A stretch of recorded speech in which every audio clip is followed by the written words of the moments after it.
ಪುನಾ base ನೆಟ್ಸಪ್ communication ಪುನಾದಿಂದ ಬಂದೀವಿ ನಾವು. ನಿಮ್ಮ ಹೆಸರು ರೀ? ನನ್ನ ಹೆಸರು ಸುಧೀರ್ ನಲ್ವಡೆ.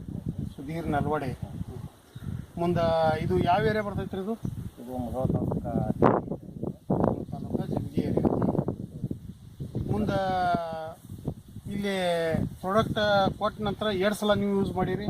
2 ಸಲ ಯೂಸ್ ಮಾಡಿರಿ. ಫಸ್ಟಿಗೆ ಮ್ಯಾಕ್ಸ್ ಸ್ಪ್ರೇ ಮಾಡಿದ್ವಿ ರೀ. ಹಾಂ ರೀ. 2ನೇ ಸಲ ನೆಲಕ್ಕೆ ಬಿಟ್ಟಿರಿ. ನೆಲಕ್ಕೆ ಬಿಟ್ರಿ. ಏನೇನು ಯೂಸ್ ಮಾಡಿರಿ ಪ್ರಾಡಕ್ಟ್? ಯಾವ್ಯಾವ ಪ್ರಾಡಕ್ಟ್ ಯೂಸ್ ಮಾಡಿರಿ? ಹೇಳಿದ್ರು NPK. ಹಾಂ ರೀ. ಮುಂದೆ ಸೇತು. ಹಾಂ ರೀ. ಬೈ 95 ಸ್ಟೆಮ್ರಿ. ಆಯ್ತು ರೀ. ಹೆಂಗೆ ಯೂಸ್ ಮಾಡಿರಿ ಇದು ತೋಟಗೆ? ಈಗ 200 ಲೀಟ್ರ್ ಇದ್ರಾಗ ಹಾಂ ರೀ. ಅವು ಅಷ್ಟು ಮಿಕ್ಸ್ ಮಾಡಿದ್ರು.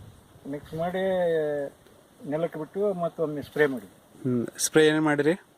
ಸ್ಟೆಮ್ರೀಜ್ ಬೈ 95 ಸ್ಟೆಮ್ರೀಜ್ ರೀ. ಹಾಂ ರೀ. ಬೈ 95 ರೀ. ಹಾಂ ರೀ. ಸೇತ್ ರೀ. ಹಾಂ ರೀ. ನಿಮ್ಗೆ ರಿಸಲ್ಟ್ ಹೆಂಗೆ ಅನ್ಸುತ್ತೆ ಸರ್? ರಿಸಲ್ಟ್ ನಮ್ಗೆ ಹೋದ ಸಲ ನಮ್ಮ ಬ್ರದರ್ ಹೊಲಕ್ಕೆ ಮಾಡಿದ್ವು. ಹಾಂ ರೀ. ಅಲ್ಲಿ ಚಲೋ ಬಂದತ್ತೆ ರೀ. ಹಾಂ ರೀ. ಏನು ಅಲ್ಲಿ ಯಾವ ತೋಟಕ್ಕೆ ಯೂಸ್ ಮಾಡಿರಿ ಅದ? ಅದು ಅಲ್ಲಿ ನಮ್ಮ ಬ್ರದರ್ ಕಬ್ಬಿಗೆ ಯೂಸ್ ಮಾಡಿರಿ. ಕಬ್ಬಿಗೆ ನಿಮ್ಗೆ ಏನು ಅನಿಸುತ್ತೆ ರೀ? ಡಿಫ್ರೆನ್ಸ್ ಏನು ಅನಿಸುತ್ತೆ ರೀ? ಡಿಫ್ರೆನ್ಸ್ ಈಗ ಮಂದಿಕ್ಕಿಂತ ನಮ್ಮ 15 ಟನ್ ಹೆಚ್ಚು ಬಂದಿದೆ. 15 ಟನ್ ಹೆಚ್ಚು ಬಂದೈತೆ ರೀ. ಖರ್ಚು ಎಷ್ಟು ಮಾಡಿರಿ? ಖರ್ಚುದಂಗೆ ಮತ್ತು ಅದ ಇಳುವರಿದಂಗೆ ಎಷ್ಟು ಫರಕ್ ಬಿತ್ತು ರೀ? ಈಗ ಅದನ್ನ ನೋಡಿ ಈ ಸಲ ಈಗ ಎಲ್ಲಕ್ಕೂ ಮಾಡ್ಬೇಕು. ಎಲ್ಲಕ್ಕೂ ಮಾಡೋಕ್ಕಂತ ಯೂಸ್ ಮಾಡಿರಿ. ಮತ್ತು ಇದು ಕಡ್ಲಿಗೆ ಹೆಂಗೆ ರಿಸಲ್ಟ್ ಅನ್ಸಿದ್ರಿ ನಿಮ್ಗೆ ಸರ್? ಕಡ್ಲಿಗೆ ಚಲೋ. ಅಲ್ಲಿ ಹೋದ ಸಲ ಕಡ್ಲಿ ಹಾಕಿದ್ವಿ ರೀ. ಹಾಂ ರೀ.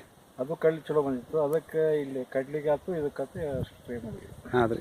ಇದು ಕಡ್ಲಿಗೆ ಹೆಂಗೆ ನಾರ್ಮಲಿಂದ ಚಲೋ ಬಂದೈತೆ ರೀ? ಹೆಂಗೆ ಅನ್ಸಿದ್ರಿ ನಿಮ್ಗೆ? ಚಲೋ ಬಂದೈತೆ ರೀ. ಏನು ಕೀಟ ಪಾಟಿ ಇದೆ ಏನೂ ಆಗಿಲ್ಲ ರೀ. ಇಳುವರಿನೂ ಚಲೋ ಬಂದೈತೆ ರೀ. ಚಲೋ ಚಲೋ ಐತೆ ರೀ. ಮತ್ತು ನೀವು ಬೇರೆ ರೈತರಾಗ ಏನು ಸಜೆಷನ್ ಮಾಡ್ತೀರಿ?